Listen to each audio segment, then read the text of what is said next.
Go. Hi, good morning. I'm a patient of hands-on therapy. I was recommended by a doctor that did surgery on my right tendon. I had a right tendon tear, and immediately after surgery, I came to do therapy. It was 12 weeks of intensive therapy. I only have good things to say about hands-on therapy. Everything was great, very knowledgeable staff.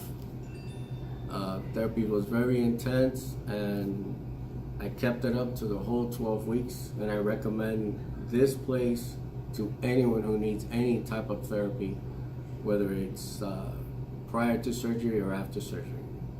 Oh, everything. I'm very, very glad I was recommended to come here. I'm back to 100% of all my daily activities that I used to do before. I don't think I would have been able to do this on my own, because at the same time, I learned a lot from everyone here. Everyone made me laugh here. That was the number one thing. I felt very, very good and comfortable all the time. I actually look forward to coming to therapy. So, Erase all doubt from your mind and definitely come.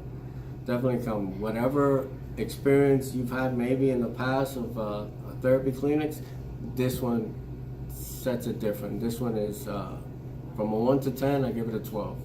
Hands-on therapy to anyone. Anyone who needs any type of therapy, whether it's any injury that you have, they will make you feel very, very good here.